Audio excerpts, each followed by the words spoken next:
talented. They've been battle tested. They've gotten better each and every year. Our last 2 years against them, we've had to come from behind in both games to find a way to win. And this team is playing very sharp and very crisp, and we'll have our work cut out for us. So we've got to definitely improve in some key areas and work hard to get better this week and get guys as healthy as we can and get ready to go out and try to find a way to win. But I do think our guys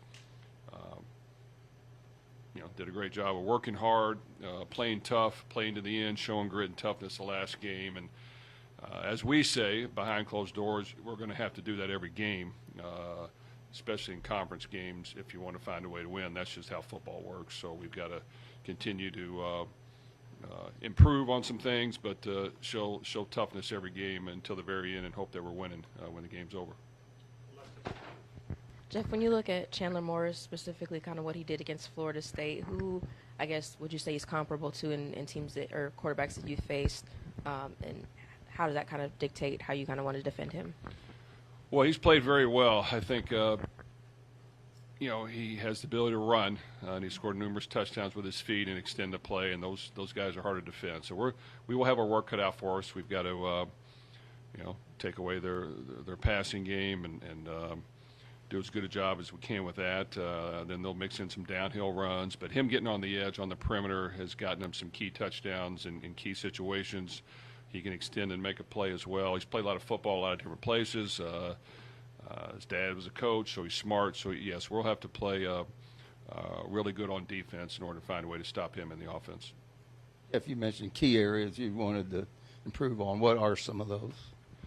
Well, there's a lot. I think we've got to make sure we try to clean up these penalties that we've been getting, especially 15-yarders on both sides of the ball. We've got to make sure we're not getting as many holding calls as we've gotten, which has been something that's got to get clean. That's one. I think we've got to find ways to run the football, and if that means being a little more creative in what we're doing, whatever we got to do. But no matter what, we've got to do a good job there. I think, I think we can play better up front, and I think we can block better, and I think we've got to be able to react to movement up front and blitzes and people playing downhill a little bit better, and we got to work hard this week to make sure we do that. Defensively, I knew we would be tested, and I think we gave up some big pass plays over our head, really in man-to-man coverage, where we got to do a good job of staying on top. And we talk about it all the time, but we just haven't been run by like we were the last game a couple times. But we improved and did a really good job in the second half. And, I think special teams has been pretty solid. Now, we've had multiple penalties on special teams, so that can't happen. But I just think there's some small areas that we've got to really clean up and sharpen up in order to be more efficient playing the game. What's your evaluation of Miller Moss? Compare it to the first three quarters versus the last. What's the difference between that? Was it mentally, mechanically, the play calling? How do you evaluate that? Well, I think Miller's an accurate passer. He can deliver the ball on time if we're spacing things out for him, getting guys in right spots. I think certain guys are good at play action, and certain guys are good at pushing up the field. I think I don't give you all the secrets, but I think he can. If you get guys open quickly for him, he can put the ball on them and very accurately and do good things. So he's got to continue to work through a few things and make sure that we're doing what he does best while continuing to develop some other things and sharpening that up. But, he played tough, and he hung in there, and he did what he had to do as a quarterback, which is the most important thing, and that's just keep playing. You're going to make a mistake every now and then. Of course, he locked in on a receiver on the interception, which, we had a guy underneath that he could easily thrown to, but it happened. He's got to have a little more patience early on in the pocket and sit in there and stand firm. But there's a lot of little things, but it falls on the whole team, even when we're doing well and not doing as well. But yes, he can sharpen things up. We'll work hard this week to do that. But he got in a good rhythm in the second half and did a good job. Jeff, I'm curious, when you have a comeback like you guys did in Pittsburgh, is there an impact on the team, like in the locker room, the team unity, that you can sense as a coach about how that might bring them closer together? Well, I do think that Right now, that is the strength of our team and has been. I think, we talk about it. It's communicated quite a bit what we believe the game is about and how it's supposed to be played. And you're going to get the ball 10 to 12 times a game, and what you do with it will determine if you win or lose. So you're going to have some good moments and some that aren't as good, especially when you're playing good teams. You like to say we can dominate and win every rep and outcoach them and outplay them, but they've got good coaches and good players too, so you just got to find a way to do it a little bit more than they do and realize that it'll be a little bit back and forth. There'll be some momentum swings, but you can't give in. You got to play to the end. You got to compete and play hard. You got to stick together. You can't point fingers. And you just got to play to the end and hope, like I said at the end, the scoreboard is in our favor.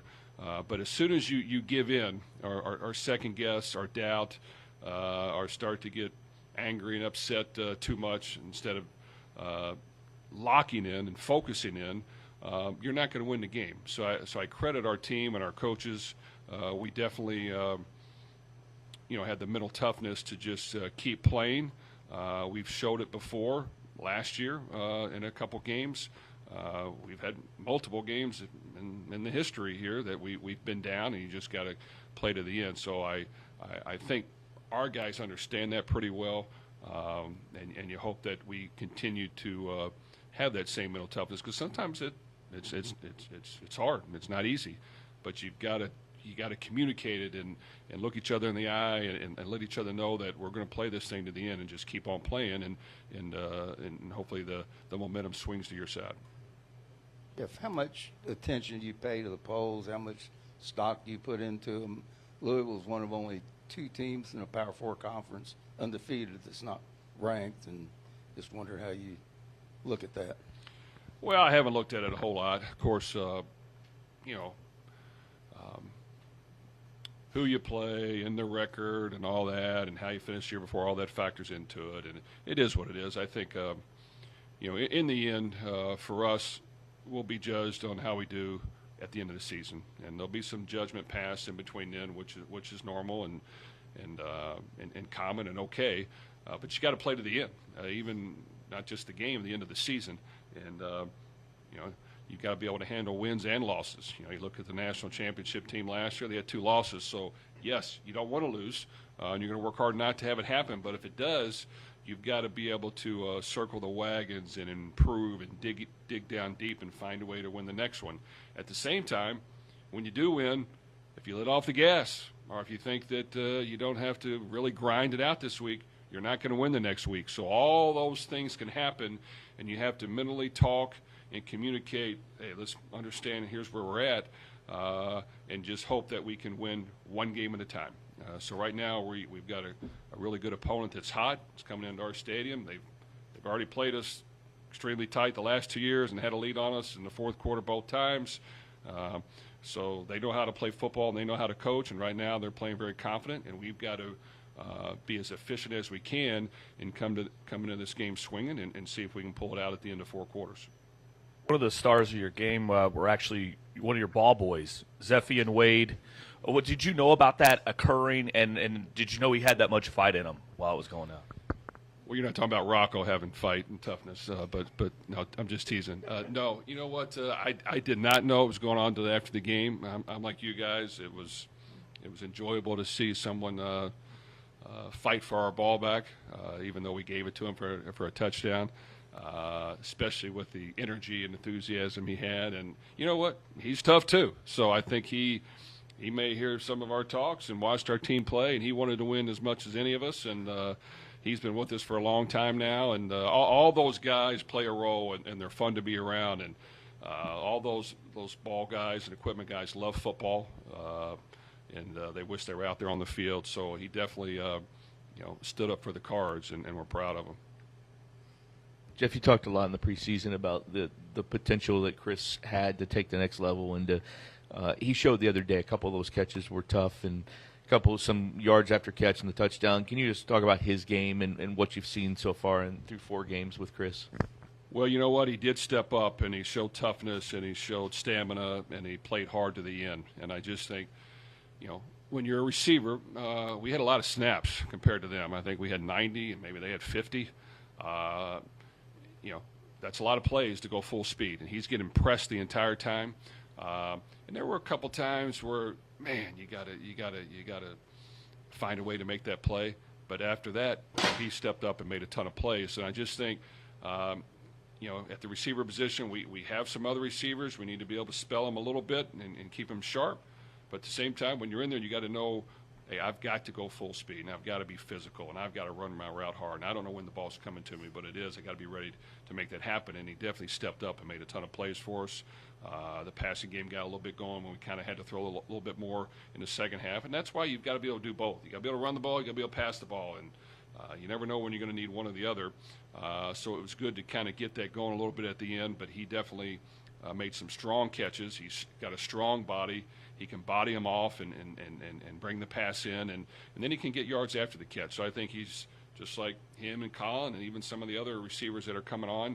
All of them are going to have to play a role and make some key catches. And if teams are taking away the run, which easily can, if they want to at this level, especially NFL, you see all the time. If a team wants to stop the run, they can stop the run. You've got to be able to throw the ball. And then once again, there's other situations where you got to mix in the run and pop off some yards. But definitely, Chris played a really good job. Jeff, it seems like there's been an upset every week in the ACC, well, college football really, but specifically when it comes to ACC. What do you feel like is different this year, maybe in terms of just some of the talent or the kind of surprise teams making a push here in the first month and a half of the season? Well, I think there's a lot of factors that go into teams playing well. That's beyond the coaching and players playing hard in the field. I mean, now you've got a lot of roster change every year, and there's teams adjusting the roster and doing whatever it takes to get the best roster they can, and you see some teams that are able to improve and have talented players. I just think football is a game where there's a lot of parity throughout the country. There used to be maybe 5 teams that were hands down the best ones in the country, and there's still probably a couple that are really, really good, but there's a lot of really good football teams that can win any given Saturday. We understand that, I think, as a team, but it says that you could lose every game, but it also says you could win every game. So I just think, man, you got to really lock in and just do what you can to win this one game that's coming up, and put everything on it and do everything you can to get it done, and then you just move on to the next one. And if you can kind of somehow keep that mentality as a player and coach, at the end you hope that you have a record that you like.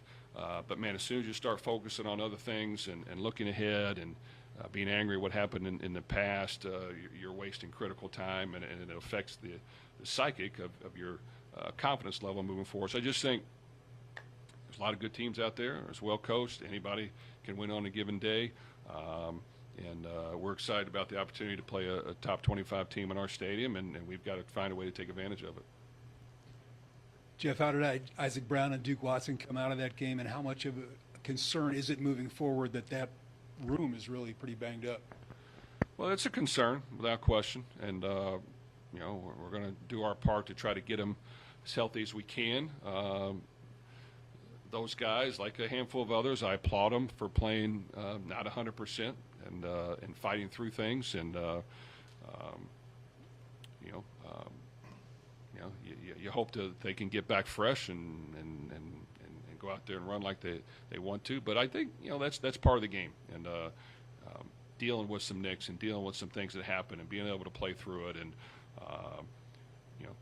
knowing how hard you can practice as well, because sometimes you try to get them healthy for the game, but if you're not practicing, you're not going to play as well. It's just that other teams and opponents are too good, so you got to find a way to practice as much as you can, full speed, in order to kind of get yourself ready to go, because it's a challenging game against really good players. But at the same time, yes, we got to get you healthy.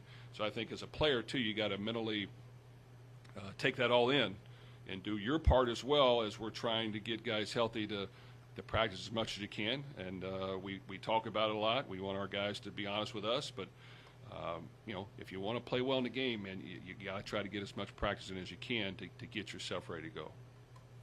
Is it too early to put your finger on a favorite for the ACC championship, or is it as wide open? That's your all's job to do that. No, I have no idea. I think in my opinion, every year, but definitely this year, there's a lot of parity, and anybody can win, and you see it every weekend. A lot of games went down to the wire. A lot of games that you maybe don't think are going to be close or close. A lot of games that you think are going to be close and they're not. I mean, it's just a matter of the small little details that matter that go into a game. So no, I really can't predict anything. Jeff, what about defensively, Virginia? What do they do? What do they do well? And kind of looking at film, how different are they than they were last year? I know they got a lot of transfers. Well, I think they're very similar in their style and structure, and they've done a good job on defense over the years. At times, they have good players. You can see they believe in what they're doing, and they feel comfortable in the package. They have an offense that helps them, controls the ball. They got a running quarterback who can run in, throw it, and score points. All that ties together. So when their offense is playing well, it's going to make the defense look better. But they are playing very good as a team. Extremely well. Very efficient. Not hurting themselves. Making a lot of really big plays on both sides of the ball. And right now they're a dangerous team. Okay, thank you.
Hello.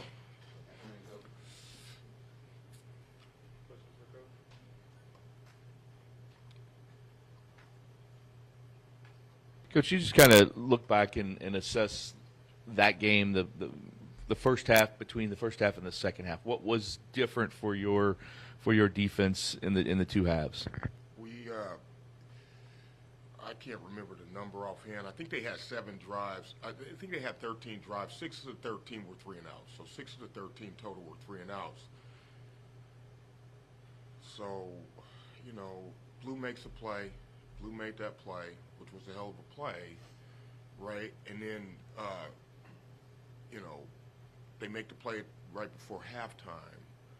But what I told them at the halftime was, hey, look, man, this is the deal. If they can't score, right, on a chunk, they ain't scoring because they're going to self-destruct before they get to the end zone anyway. So let's just keep the ball inside and in front and not give them chunks.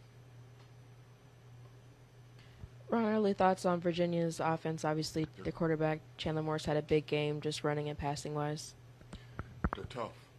I think they're physically tough. I think they're mentally tough. If you look at the roster, they've got a lot of experience. The backs run downhill. You got to strap it up. I mean, these next 2 games, you got to strap it up and you got to strike somebody because they're going to run right over the top of you if you don't. And you better grab. Their O-line coach was a RGA at Michigan years ago. So Terry Hefkin coach, he's a good coach. They block movement well. The quarterbacks, he can run. I like his arm talent. I think he will throw you the ball, but I like his arm talent. They got a good team. They got a good team, and I think they're tough mentally. Ron, can you talk about the impact, the immediate impact of the guys on that second level in TJ and Antonio with their interceptions and how impactful that was for you guys? I like what we catch. I like the 3 we caught. I wish we would have caught the 3 we dropped. they did a good job of looking the ball in and catching the ball. I thought both of them, like if you look at Antonio's, like I slowed it down and showed it by frame yesterday, just that his eyes went from here to here to here to here. So we always preach look the ball into the tuck, and I thought he did that with his eyes. And I thought that the one TJ made, particularly I believe at the end where he had to go up and get it, he did a nice job looking the ball into the tuck.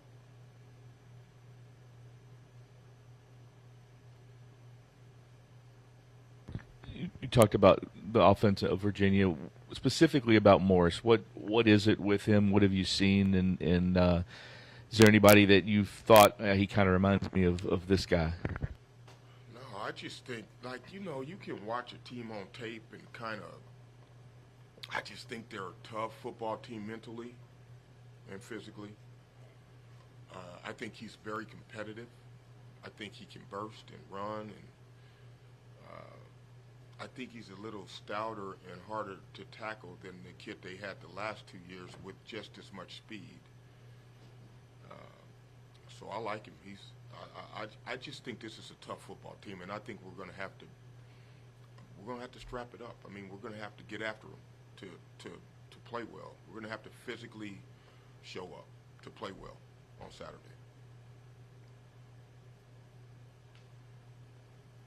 TJ Quinn's been kind of the leading tackler the last couple of years and has played well. He's getting a lot of the snaps, or was getting a lot of snaps. With Stanquan going down, what have you seen with Caleb and with TJ Capers? It was almost split a little the other day, but how do you kind of assess what both of those guys have done without Stanquan in there? I think they're both getting better. I think they both need to play, and I think the more they play, the better they'll get.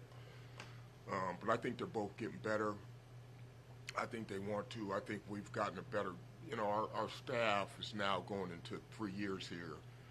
So I think we're doing a better job that way. But I think they're getting better. I think they're getting better. And, I was pleased with, if you really watch us play, I was just pleased with the overall communication. And you can see it not only verbally, but with the hand signals and all that stuff. And so Caleb has done that a few times. We joke about Capers because he has this voice on the field that's kind of different, but that's what I like about him, that they're just getting more comfortable playing and more secure communicating. And obviously, passing defense was a concern just in the way that defending it. How much better do you feel like you guys are? How much more do you feel like you have to improve when it comes to defending against the pass? I think we have to improve on everything to get to where we want to go. So, I just think we have to improve on everything, but I think that we are getting better at a lot of things. I think the players kind of understand the package for the most part. And now the rest of the way, it's going to be about making one-on-one plays. Like, Blue made the play, we didn't make the play. So, I mean, it's about making one-on-one plays when you play at the highest level, when you play in these games that you're playing against really good players.